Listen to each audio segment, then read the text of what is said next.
What's up guys and welcome to my gossips. لو انتوا جداد فهاي عاملين ايه؟ لو طبعا صحاب بيت وقاعدين معايا في القناة فوحشتوني جدا جدا. هاي هايين 3 4 5 هاي.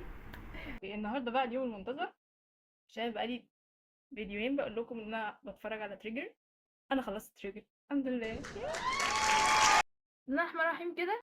دي اول ربع ساعة من الكدرة.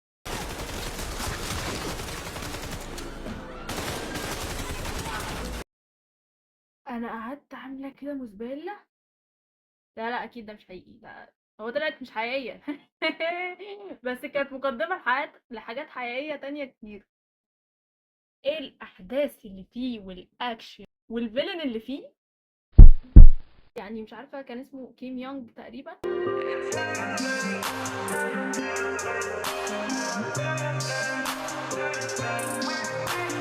هو يونج خالص بصراحة. انا بكراش على الفيلن. انا حسيت ان انا بتفرج على حاجة اوروبية، حاجة توب. يعني انتوا عارفين ان في كوريا مفيش اسلحة، يعني ممنوع حيازة اسلحة. فتخيلوا بقى، المخرج بيقول لنا تخيلوا لو العالم بقى مسموح له ان هو يبقى معاه اسلحة، هيعمل فينا ايه؟ تخيل كده حد بيخبط عليك، مندوب الشحن جاي بيخبط عليك، هوب صحيت لقيت سلاح قدام باب البيت، وانت بقى راجل مخنوق وقرفان، ومن بقى ناس ساكن معاهم، من مدير مكتب، من ناس شغال معاهم، من متنمرين، من كائن حي. اي تصرف مضايقك في اي حته وانت صحيت الصبح كده لقيت سلاح قدام باب البيت، خلاص انت جايب اخرك. 안 해. اللي بيتنمروا عليه المتنمرين. تخيل كده تاجر اسلحه بيساعد ضابط بوليس. هو اصلا اكبر مصيبه في الكي دراما دي حقيقي. يعني هو طالع بيساعد ضابط بوليس. ضابط البوليس ده مش فاهم هو الراجل ده اصلا معاه ليه، بس هو شايفه بيساعده فمخليه معاه لحد ما يكتشف ان هو في حاجه غلط، في حاجه مريبه من الراجل ده. فيبتدي يحقق فيكتشف بعدين ان هو تاجر الاسلحه. هل هو هيختفي بقى ويبعد ويهرب والكلام ده؟ 한국엔 총을 원하는 사람들이 많아. 그러는 사람도 있어. خالص. طلع على التلفزيون قال لهم اسلحه ببلاش وعليها بوز وقدام الناس والشعب والحكومه وكل حاجه. لك ايه ده يا راجل بقى؟ يا راجل بقى ايه ده؟ فهموني. اول حبه في الكي دراما هم جايبين الضابط ليه في اعمال مكتبيه بقى وبيساعد الناس وحنتوفه وحاجات كده، اللي هو ضابط الطيوب اللي ملوش في اي حاجه ده، عارفين؟ قلت بعدين بقى الاحداث ابتدت تكتر، لقيت الضابط ده بيضرب البني ادمين، دي حاجه عادي بس مفيش حد غيره واخد المهمه، فاهمين؟ بعدين طلع فاهم في الاسلحه ونوعيه الاسلحه وبيركب الاسلحه.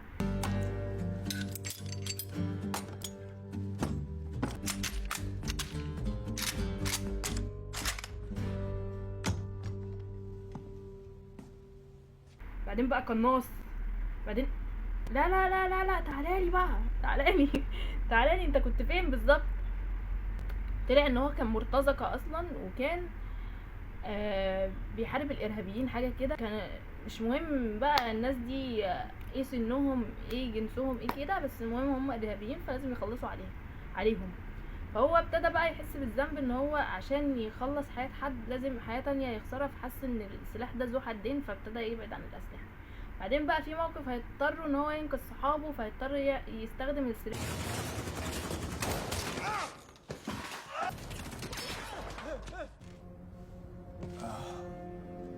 اوعى بقى على استخدام الاسلحة، يا لهوي. بجد بتكيف من شكله وهو بيضرب نار على الناس. انا مش عارفه دي اسمها ايه، بس بجد يعني الطريقه اللي هو انا هحط لكم الفيديو يا جماعه. ايه ده؟ ده بينشن يعني، ما بيهزرش. 간의 총격 발생, 총격 발생. 용의자 발견 시 무조건 사살한다.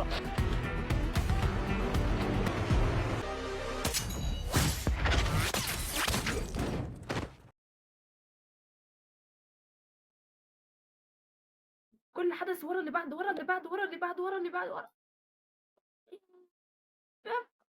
الاحداث اللي في الفيلم، انا مش عارفه بقول فيلم ليه، بس هو عشان 10 حلقات فانا حسيت ان هو مطولش، بس انا اتبسطت وانا بتفرج. انتوا جوه الكي دراما انتوا مش محتاجين ايديتس. طبعا جراءة الفيلن في الكي دراما خلتني متنحة طول الكي دراما، اللي هو ابو الضابط ده بالتبان بيتكلموا وواقف بوليس بقى وناس وبتاع، راح هو لا انا مش عاجبني بقى اللي حصل ده، عشان هو كان بيرجعه لصوابه ان هو ما تضربش عليهم نار غلط. انت فاكر قلت لي ايه لما انا كنت صغير واهلي ماتوا؟ قال له انت ازاي استحملت كل الالم ده؟ فقال له بفضلك انت وبتاع. فراح هو قال ايه، لا انا مش عاجبني الحوار ده، وراح قايم برجالته ومطلع المسدسين وراح رايح ضاربهم هما الاتنين. 아닌데.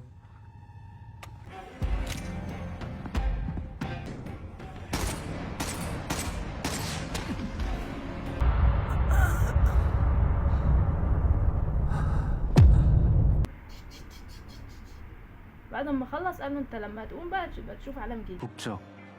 그 어떤 차등도 조건도 없이 총을 원하는 모든 분들께 총을 드리겠습니다. وقد كان وزع لهم الأسلحة في ميدان عام، وناس بقى بقت بتأيد الأسلحة وناس ما بتأيدش الأسلحة. وانا اللي هو ايه ده غير قصته اصلا. قصة الفيلن دي حاجة تانية يعني. هو اول ما اتولد كده بسم الله الرحمن الرحيم امه اتخلت عنه، فوهي بتتخلى عنه جت عصابة خدته منها على اساس ان هي تحطه في الكنيسة او في الملجأ. قالت لها انت عايزه تحطيه هنا؟ قالت لها اه. قالت لها انا مسؤوله هنا وهاجي اخده واحطه لك، ما تخافيش عليه. راحت واخداه ومديها العصابه اللي هي بتاعت ايه، تجاره الاعضاء. بعدين عصابه تجاره الاعضاء دي حد كان بيدور على عين قرنيه عشان ياخدها، ولقوا ان هو فصيله دمه نفس فصيله دم الراجل التاني، فخدوا منه عينه يا عينه. وبعدين راحوا مسفرينه بره عشان ياخدوا بقى بقيه اعضائه بقى. يلا. فحسن حظه ان الشرطه جت وهجمت على المكان. بعدين بقى هو راح عشان ينتقم من الناس اللي هي تاجرة الأعضاء دي. كان في راجل هناك اللي هو تاجر الأسلحة، خده اتبناه وعلمه بقى يتاجر في الأسلحة دي وحط له عين. بعدين بقى بعد كل ده طلع عنده كانسر. تارا تان تان تان تو. هي دي القصة أنا كنت متابعة عشان المسلسل. القصة نفسها جريئة، القصة ممتعة، القصة يونيك بجد. دراما أكشن بقى، جريمة، رعب، حاجات كده كومبايند. مش هنخرج بره الكومفورت زون بتاعتي دي خالص. اللي مستني حاجه رومانسي جو اوت. ثانك يو سو ماتش. بجد انا دي مصوراها من الكي دراما بقى. انا ما رضيتش اخش على تيك توك لان لقيت التيك توك ما عليهوش ايديتس كده شرحه وبرحه زي ما هم عاملين في الكي دراما نفسها. فلا اي ريكومندد جدا. وما تنسوش تقولوا لي عجبكم ولا لا في الكومنتس. and like share وسبسكرايب. مش هوصيكوا طبعا عشان يوصلكوا كل جديد. و yes, that was all about the gossip of the day. See you in another gossip. دي خلاصة trigger.